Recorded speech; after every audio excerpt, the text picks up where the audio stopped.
ನವರಾತ್ರಿಯ 4ನೇ ದಿನವನ್ನು ದುರ್ಗಾದೇವಿಯ 4ನೇ ರೂಪವಾದ ಕೂಷ್ಮಾಂಡಾ ದೇವಿಗೆ ಸಮರ್ಪಿಸಲಾಗಿದೆ. ಈಕೆಯನ್ನು ದುರ್ಗಾದೇವಿಯ 9 ಅವತಾರಗಳಲ್ಲಿ ಒಬ್ಬಳು ಎಂದು ಹೇಳಲಾಗುತ್ತದೆ. ಶಕ್ತಿ ಮತ್ತು ಬೆಳಕನ್ನು ಸಮತೋಲನಗೊಳಿಸಲು ಪಾರ್ವತೀ ದೇವಿಯು ಈ ರೂಪವನ್ನು ಪಡೆದಳು ಎನ್ನುವ ನಂಬಿಕೆಯಿದೆ. ದುರ್ಗಾದೇವಿಯ ಈ ಅವತಾರವನ್ನು ಪೂಜಿಸುವ ಭಕ್ತರು ಸೂರ್ಯನಂತಹ ಪ್ರಕಾಶವನ್ನು ಪಡೆಯುತ್ತಾರೆ. ಅಲ್ಲದೆ ಎಲ್ಲ ಇಷ್ಟಾರ್ಥಗಳು ಈಡೇರುತ್ತವೆ ಎಂದು ಹೇಳಲಾಗುತ್ತದೆ. ನವರಾತ್ರಿ ಹಬ್ಬದ 4ನೇ ದಿನದಂದು ನಾವು ಮುಂಜಾನೆ ಬೇಗ ಎದ್ದು ಸ್ನಾನ ಇತ್ಯಾದಿಗಳನ್ನು ಮಾಡಿ ಶುದ್ಧರಾಗಬೇಕು. ಈ ದುರ್ಗಾದೇವಿಯ ಕೂಷ್ಮಾಂಡಾ ರೂಪಕ್ಕೆ ಧೂಪ, ದೀಪ, ಅಕ್ಷತೆ, ಕೆಂಪು ಹೂಗಳು, ಬಿಳಿ ಕುಂಬಳಕಾಯಿ, ಹಣ್ಣುಗಳು ಮತ್ತು ಒಣಹಣ್ಣುಗಳು ಇತ್ಯಾದಿಗಳನ್ನು ಅರ್ಪಿಸಿ ಇದರ ನಂತರ ತಾಯಿ ಕೂಷ್ಮಾಂಡಳಿಗೆ ಹಲ್ವಾ, ಮಾಲ್ಪುವಾ ಮತ್ತು ಮೊಸರನ್ನು ನೈವೇದ್ಯವಾಗಿ ಅರ್ಪಿಸಬೇಕು. ಪೂಜೆಯ ಕೊನೆಯಲ್ಲಿ ಕೂಷ್ಮಾಂಡಾ ದೇವಿಯನ್ನು ಮತ್ತೊಮ್ಮೆ ಪ್ರಾರ್ಥಿಸಿ ಆರತಿಯನ್ನು ಮಾಡಬೇಕು.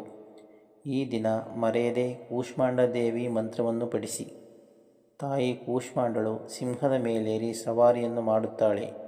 ಈಕೆಯು 8 ತೋಳುಗಳನ್ನು ಹೊಂದಿದ್ದಾಳೆ ಹಾಗೂ ತನ್ನ ಎಲ್ಲ ಕೈಗಳಲ್ಲಿ ಕಮಲದ ಹೂಗಳು, ಅಮೃತ ತುಂಬಿದ ಮಡಕೆ, ಕಮಂಡಲ ಮತ್ತು ಬಿಲ್ಲು, ಬಾಣ ಮತ್ತು ಗದೆ ಸೇರಿದಂತೆ ಅನೇಕ ಆಯುಧಗಳನ್ನು ಹೊಂದಿದ್ದಾಳೆ. ಆದರೆ 8ನೇ ಕೈಯಲ್ಲಿ ಎಲ್ಲ ಸಾಧನೆಗಳು ಮತ್ತು ಸಂಪತ್ತನ್ನು ನೀಡುವ ಜಪಮಾಲೆಯನ್ನು ಹಿಡಿದುಕೊಂಡಿದ್ದಾಳೆ. ತಾಯಿ ಕಮಂಡಲವನ್ನು ತುಂಬಾ ಇಷ್ಟಪಡುತ್ತಾಳೆ.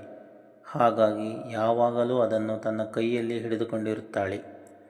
ಈ ಕಾರಣಕ್ಕಾಗಿ ಆಕೆಯನ್ನು ಕೂಷ್ಮಾಂಡಾ ದೇವಿ ಎಂದು ಕರೆಯಲಾಗುತ್ತದೆ.